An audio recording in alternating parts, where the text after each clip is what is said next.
To Your Excellency is that we are giving you assurance as people of Bale, we have a sure win. I want to ask Brother Karuya, come that time of January. People power! Our power! Kunga Chagulanyi kunga! Kunga Musoga kunga! Kunga Mukweli kunga! Kunga Dr. kunga! So His Excellency, nize omusaada wakobera abantu nize Kyagulanyi wa Bugweri. Bululu, taking the umbrella, taking that chin, taking that chin. Banange sitwandide alokwani, nokukata chin, sitwandide alolwani, nekama. People power! Our power! Bana ebisera biri kutambula mwindi bulungi sawe kugira ebintu babigalawo. Anda busoka kunga! Bukonda kunga! Kyagulanyi kunga! NUP kunga! Our power! People power! Thank you so much. People power! Oyano omukulu wa Lukono, Baba President, nenda okukwebaza omukulembeze obulungi bwatutambu. Era Baba President bwetuli wano tulina baganda boni banoko abali ku level ya LC5 ababitamu ni ba mayors kabaito tubandule wano LC5 ni ba mayors mwite mwene ko power people power people power kuvenga bati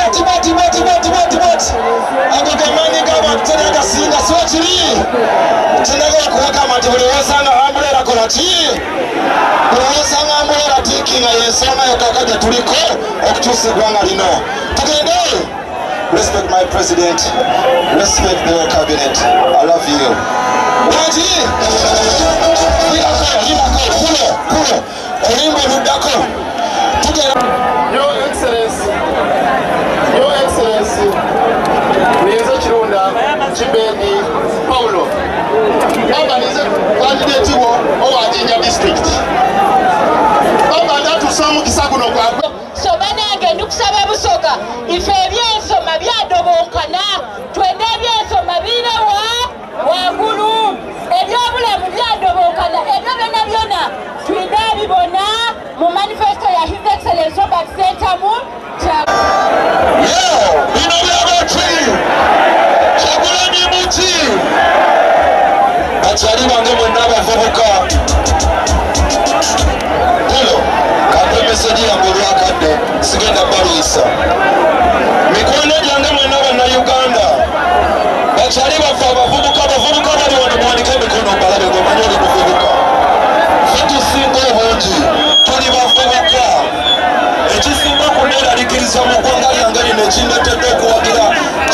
representa munga president wange yensonga nti we don't have control of our destiny. Tetumanyi enkyalo ffe lufaanana lutya. Batugamba let's wait tomorrow, we fix it tomorrow. Tomorrow never comes. Time is now. The time is now. The time is now. We love Uganda. Uganda tujagala nnyo. Tetugenda kukkiriza. Twagala equality for all. Twagala tube n'omwenkanonkano mu Uganda mu ggwanga lyaffe. Twagala Uganda ebe n'enguudo ennyingi ezifaanana emisolo gye tuwa. Twagala amalwaliro gabemu amadagala. Tuli bavubuka leero tetugenda kuba bavubuka nkya era ng'agamba bakutira bavubuka bannange mwenna tinga nange bwensazeewo ne ngamba nti Kyagulanyi Robert Ssentamu ye pulezidenti w'abantu ngamba muyimbi w'abantu mbagala nnyo Kyagulanyi Ssentamu people power.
Basituke mubalabe Deputy President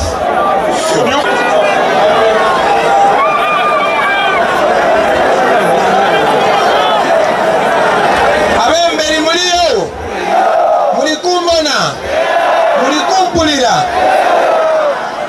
kubasaba kubanga tulina ebintu bye twagala okukolera Uganda era ebintu bye twagala okukolera Uganda basebo ne banyabo biri mu kiwandiiko kino kye tuyita manifesto. Manifesto eno twagiwa erinnya tetulivangako. Twalina ekirooto kino kuva mu ntandikwa, tulina ekirooto kino era tugenda kusigala ku kirooto kino paka nga tukituuseeko. Ekirooto kino bakiyita a new Uganda now. A new Uganda, a new Uganda, a new Uganda.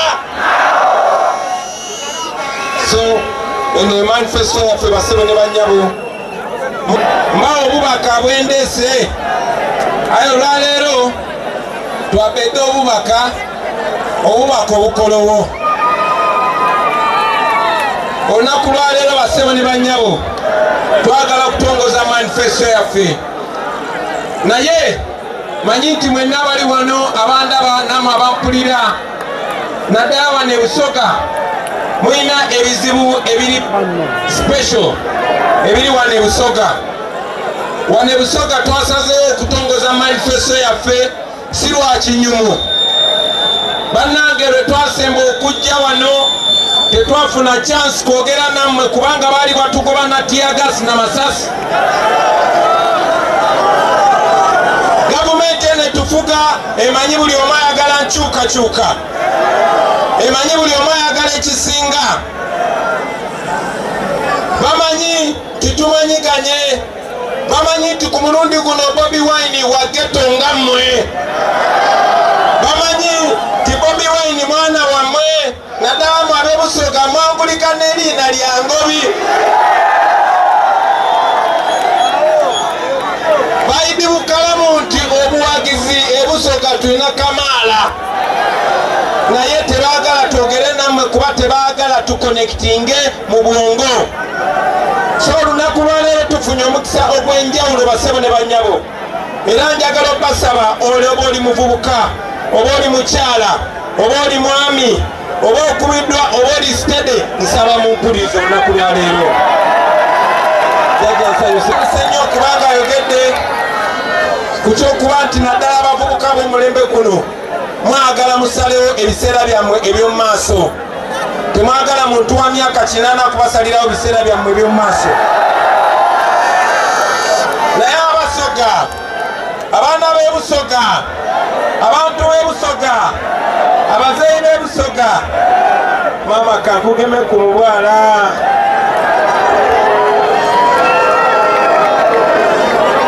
webale ino mama webalire irala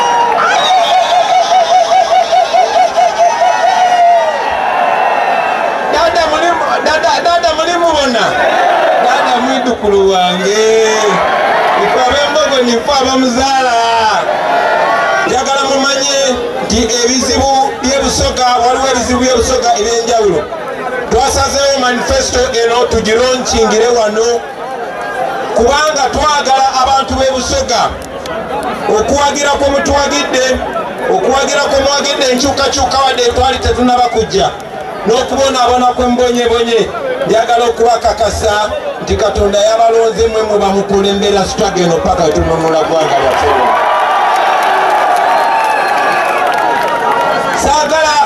saagala mwekange si mistake kuba nti manifesto eno tugironkingidde wano teyali nsobi nti ne people power omulimu gwaffe ogwasooka gwali gwakujja bugiri kutwala muganda waffe mu parliament newankubadde sikyamutegera ennaku zino sinsobi basebe ne banyabo olunaku lwaleero eyandibadde atwaniriza wano eyandibadde MC emwogezi waffe gwe bayita Alex Waiswa Mufumbiro ali mu kkomera olunaku lwaleero olunaku lwaleero eyandibadde akulembera aba foot soldier okutuleeta wano Busoga bamuyita Bobby Giant ali mu kkomera olunaku lwaleero naye tetuwedde mu maanyi tuli wano mu linnya ly'abaana b'e Busoga n'erinnya lya Alex Waiswa Mufumbiro tuli wano mu linnya ly'abafuusoja bonna ab'e Busoga nga tutandikira ku Bobby Giant tuli wano mu linnya ly'abaganda baffe bonna be batta nga balwanyira enkyukakyuka ne Busoga tumanyi twaliwo ebizibu ebinyigiriza naddala abantu b'e Busoga naddala wano mu Jinja district si kipya abasebo ne banyabo nti okufaanana n'ebitundu bya Uganda ebyenjawulo babajjako Major Cash Crop yammwe ey'ebikajjo tukimanyi bulungi nnyo ti factory zabagwira ebikajjo birima naye nga n'okubitunda tokkirizibwa tukimanyi nti buli kyabugagga buli kyabulimi kye babatwalako basooka ne bakibatwalako ne baba nga be baguzi bokka ate ne bakisala ebbeeyi ebikajjo byali ku mitwalo 25 ttani kati biri mu mitwalo 9 oba 10 ttani ebyo ebizibu tubimanyi basebo ne banyabo era omuntu abyogerako bamweta ngobi tumanyi bulungi nnyo baganda bange mwenna nti 50% ettaka ly'e Busoga eririmirwako liri mu bibali oba mu bisenyi naye tumanyi nti babataddeko embeera okubagoba mu bisenyi kitegeeza bagezaako bagoba ku bulimi tumanyi bulungi baganda bange naddala mu ab'e Busoga okufaananako n'ebitundu bya Uganda ebyenjawulo nti abavubi n'abo abawangalira ku nnyanja ennyanja bagibatwalako babagoba ku nnyanja abaana babadima mu mazzi abaana babatta abaana babasiba amatoka bwe bagokya lwe nasembayo okujja wano e Busoga mwampa enkasi eyo yali amwana abasirikale bamusula mu mazzi enkasi buli wembambayo nga zijja Busoga njitunuulira nenfuna ebbanja ku mutima naye mbasuubiza nja kukoma wano mu Busoga nga nkutte enkasi eyo gibakwase mbagambe muddeeyo ku nnyanja yammwe wano mu Busoga nawo waliwo ebyobugagga eby'omu ttaka waliwo gold mungi nnyo naddala enamayingo naye nga bwe mmanyi nti gold w'omu ggwanga lyonna famire emu yeyamweddiza ebirombe kuva Kasanda paka Busiya kuva Namayingo Waka yona gyobugenze Gold bwataba wa Museveni wa mutabani we wa mukazi we oba wa muganda we ebyo bigenda kuggwawo mu myezi 3 nga tumaze omujja mu buyinza. Muyinza okuba muyina maama wammwe nga yabaluma naye nze senga wange yakola ki? Mwe maama wammwe yabaluma nze senga wange yakola ki? Njagala bategeeza nti gavumenti eno egenze elonda mu buli region ey'amaanyi erimu abantu abangi erimu abantu abato egenze efuna abantu baabwe ng'ebakakanya.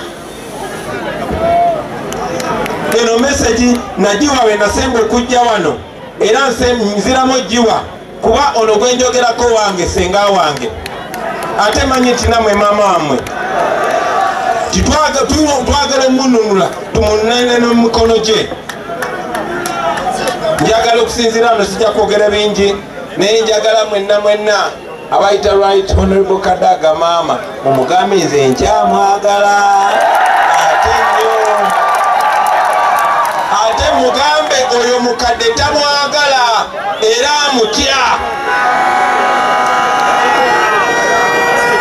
Kubasaba kubanga tulina ebintu bye twagala okukolera Uganda era ebintu bye twagala okukolera Uganda basewo ne bannyabo biri mu kiwandiiko kino kye tuyita manifesto.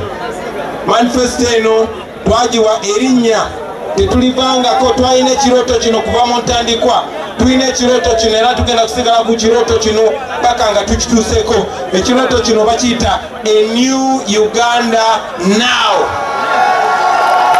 A new Uganda, a new Uganda, a new Uganda.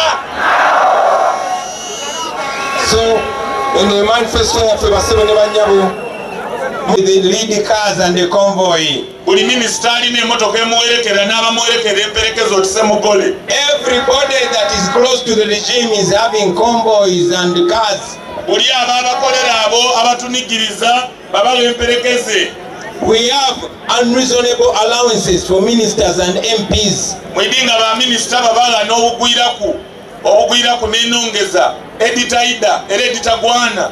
That one ends in this regime. Ekyo kiriko mu mwaka guno okuva mu mwaka ogwo nifo twidde mu buyinza. Now the third point I want to make ensonga y'okusatu gy'engenda okola is about national unity and rebuilding of communities. N'obwegayisi n'okuzimba obwegayisi mu Uganda yona yona. We live in a country that is marred with historical injustices. Tutambulira mu Uganda eidwire obutali bwenkanya n'okunigirizibwa buli wojja buli mu ikoona y'otuuka. In order to solve that, we are going to heal those wounds. Aye engeri y'okumalawo ekyo tujja kuwonya ebiwundu ebyo tuti. By compensating the victims of past wars and political violence. Tujja kubayirizaawo ebyabayirirwa. We are going to end tribalism and nepotism. Tujja komya okusosola mu mawanga n'obusosoze. We are going to stop imbalance in government jobs.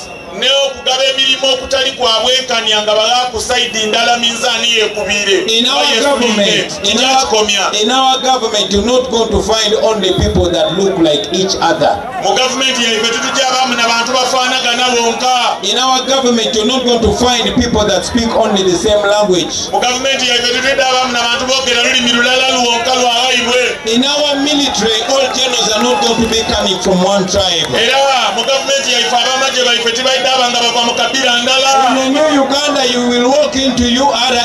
Aye mu Uganda empyaka ojja kuyingiranga mu kitongole ekisoloza omusolo. And you will find them Munyankole. Oyaganayo You will Omunyankole. find Omusoga. Oyaganayo You will Omusoga. find them Uganda. Oyaganayo You will find Uganda. them